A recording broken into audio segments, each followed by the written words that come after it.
ইসলামের যে প্রথম যুদ্ধ, রাসূল যে প্রথম যুদ্ধে অংশগ্রহণ করেছেন, সেই যুদ্ধের নামটা কি? বলেন, কিসের যুদ্ধ? বলেন, বদর যুদ্ধটা কোন মাসে হয়েছিল? বলেন, কোন মাসে?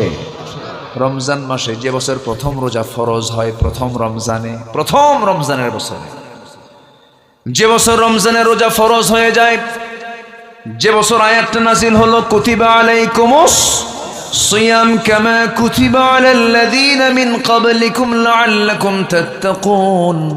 যখন এই আয়াতটা নাযিল হয়ে গেছে, সাহাবায়ে কেরাম রোজা রাখা শুরু করে দিয়েছেন। 16টা যখন রোজা রাখছেন, রোজা রাখার সঙ্গে সঙ্গে রাসূল বলে ফেরেন, সাহাবীরা শোনো, যুদ্ধের ডাক তো চলে এসেছে। আবু জেহেলরা সব চলে আসছে বদর প্রান্তরে। 450 মাইল দূরে আমার নবীজি মদিনায় চলে গেছেন, মক্কা ছেড়ে হিজরত করে চলে গেছেন এইদিকে রাসূলকে দুনিয়া থেকে বিদায় করার জন্য, ইসলামকে পরাজিত করার জন্য, দ্বীনকে নেভিয়ে দেবার জন্য। আবু জেহেল করল কি? 1000 সৈন্য নিয়ে লোহিত সাগরের পাশ দিয়ে ঘেঁষে ঘেঁষে সে চলে আসছে বদর নামক প্রান্তর পর্যন্ত। প্রায় 350 মাইল অতিক্রম করে আসছে আবু জেহেল, বদর নামক প্রান্তরে চলে আসছে। আমার নবীজি বললেন, সাহাবীরা, বদর যুদ্ধে সমস্ত কাফেররা একত্রিত হয়েছে, 1 বছর পারই হলো না। সাহাবীরা, তোমরা তো না খেয়ে আছো, অনেক কষ্ট হচ্ছে, কিন্তু কি করবে? বদর যুদ্ধের ডাক আসছে, তোমরা কারা কারা যাবে? সাহাবীরা বলছেন, ইয়া রাসূলুল্লাহ, পেটে খাবার নাই তো কি হয়েছে, ঈমান তো শক্ত আছে। জোরে বলি সুবহানাল্লাহ। কোন মাস? বলেন, কোন মাস? রমজান মাস। আমার নবীজি করলেন কি? বললেন, সাহাবীরা কে কে যাবে যুদ্ধে? সবাই হাজির হয়ে যাও। লাব্বাইক ইয়া রাসূলুল্লাহ। সব নবীর সামনে হাজির হয়ে গেছেন। যুদ্ধ শুরু হয়ে যাবে, কিন্তু সৈন্য সংখ্যা কম। সৈন্য সংখ্যা কম দেখে রাসূল ভাবলেন, কি হবে, কি করা যায়? এমন সময় আফরার 2টা ছেলে, মদিনার আফরার 2টা ছেলে, ছোট্ট 2টা বাচ্চা, মুআজ দূর থেকে হেঁটে হেঁটে এসে রাসূলের সামনে দাঁড়ায় বলে, হুজুর, আমরা শুনলাম যোদ্ধার পরিমাণ নাকি কম হয়ে গেছে, মুজাহিদ নাকি কম হয়ে গেছে। যদি প্রয়োজন হয়, আমার 2টা ভাই আছে, আমরা 2জন ভাই যুদ্ধে যাব। জোরে বলি সুবহানাল্লাহ। কোন মাসের ঘটনা? কোন মাসের ঘটনা? রমজান মাসেই কিন্তু ঘটেছে। এই ছোট্ট 2টা বাচ্চা রাসূলকে যখন এই কথা বলে ফেলেছে, রাসূল বললেন, ওরে ছোট্ট 2টা বাচ্চা, তোমরা যুদ্ধে যে যাবে, তোমাদের তো ফিটনেস নাই, তোমরা যে তরবারি হাতের মধ্যে নেবে সেই বাহুবলটা তোমাদের নাই, তোমরা কেমন করে যুদ্ধ করবা? ছোট্ট 2টা বাচ্চা বলে, হুজুর, শুধু অর্ডার দিবেন, দেখেন আমরা কি করে ফেলি। এবারে বলছেন, না, আমি অর্ডার দিতে পারবো না। বড়জন বলে, হুজুর, অন্তত আপনি আমাকে পারমিশনটা দিয়ে দেন, আমার গায়ের শক্তি বেশি, আমি ওর চাইতে লম্বা আছি। ছোট্ট ভাইটা বলতেছে, হুজুর, ও শুধু এমনি এমনি লম্বা, গায়ের শক্তি আমার বেশি। আমার নবীজি মুস্কি একটা হাসি মেরে বললেন, ঠিক আছে, শক্তি বেশি কার বুঝবো কেমনে, দেখি 2জন মারামারি লাগো। 2জনকে লাগাইয়া দিলেন কুস্তি।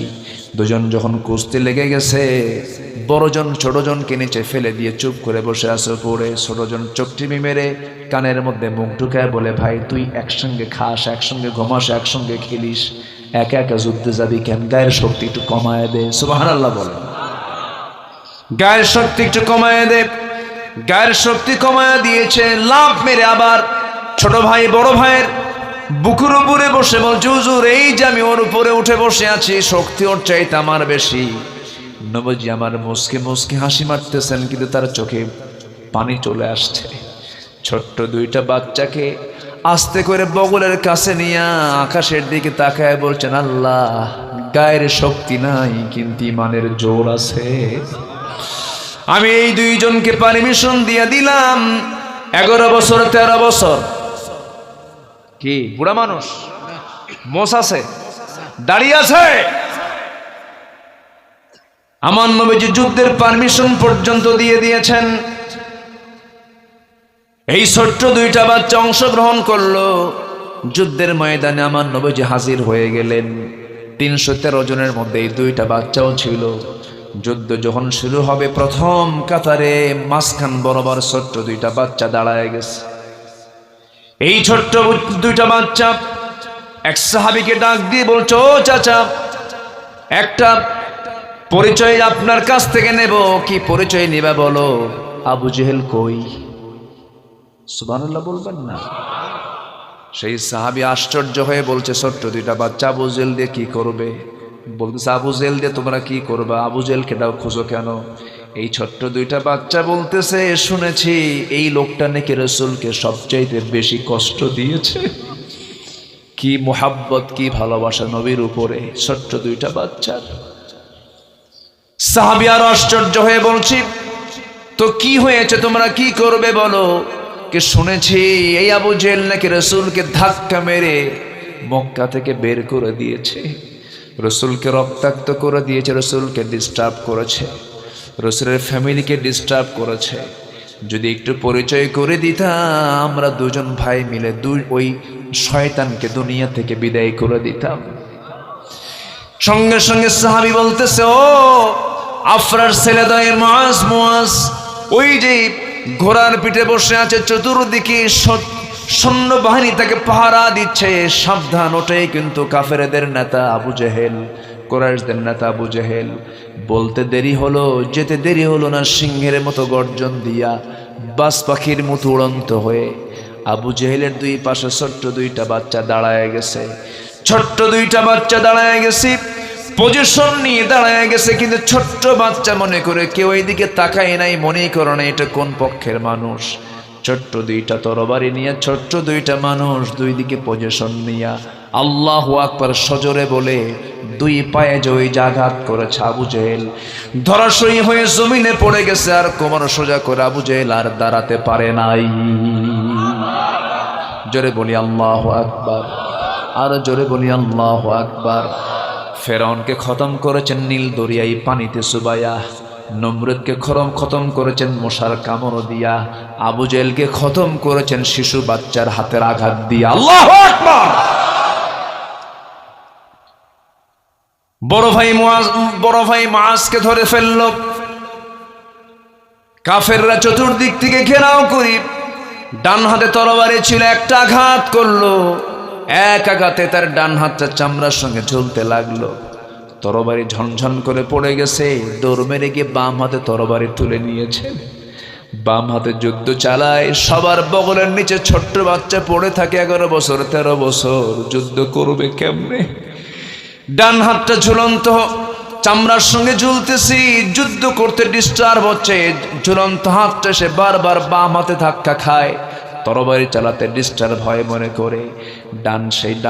ডান হাতটা ঝুলন্ত চামড়ার সঙ্গে ঝুলন্ত ডান হাতটা বাম পায়ের নিচে রেখে এমন জোরে টান মারলেন, হাতটা ছিটকে পড়ে গেছে। বাম হাতে যুদ্ধ চালালেন, বাম হাতও কেটে ফেলে দিয়েছে, তরবারি ঝনঝন করে পড়ে গেছে, এতিমের মতো সামনে ফেল করে তাকায় আছে। একজন কাফের এসে সোজা গর্দান বরাবর মেরে দিল, গর্দানটা ছিটকে পড়ে গেছে। দুনিয়া থেকে বিদায় নিয়ে ছোট্ট বাচ্চা বুঝায় দিল, দুনিয়ার মুসলমান, রমজান মাস কিন্তু শুধু না খেয়ে থাকার মাস নয়, রমজান মাস হলো অস্তিত্ব লড়াইয়ের মাস, রমজান মাস হলো আল্লাহর জমিনে দিন কায়েমের মাস। জোরে বলুন সুবহানাল্লাহ। আমার ভাইয়েরা, ওই যুদ্ধের ময়দানে আমার নবীজির একজন প্রিয় সাহাবী উবাইদ ইবনুল জাররাহ রাদিয়াল্লাহু তাআলা আনহু যুদ্ধের ময়দানে সামনে যখন দাঁড়ায় আছেন, লক্ষ্য করে দেখেন নিজের বাপ তার বিরুদ্ধে যুদ্ধ করতে আসছে। জাররাহ তার বাপ যখন যুদ্ধ করতে আসছে, সেই বাপটা এসে সামনে দাঁড়ায় গেছে। তার বাপ যখন সামনে দাঁড়ায় গেছে, উবাইদা মনে মনে চিন্তা করছেন, আমার পিতা, কেমন করে আমি তাকে আঘাত করব? পিতাকে মনে করে তরবারি গুটায় নিয়েছেন। পরক্ষণেই ভাবতেছেন, এই যুদ্ধ হলো হক বাতিলের যুদ্ধ, আমার বাবা বাতিলের পক্ষে যুদ্ধ করতে আসছে, নবীর বিরুদ্ধে যুদ্ধ করতে আসছে।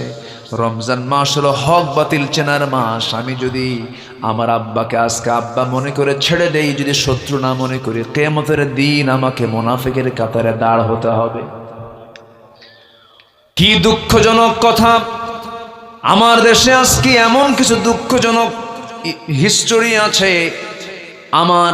আমি আশ্চর্য হয়ে যাই। একই ফ্যামিলিতে একই বাবার সন্তান, চারটা ছেলে চারটা দল করে, একটা এক দল, আরেকটা আরেক দল, আরেকটা আরেক দল, চারটা দল করে।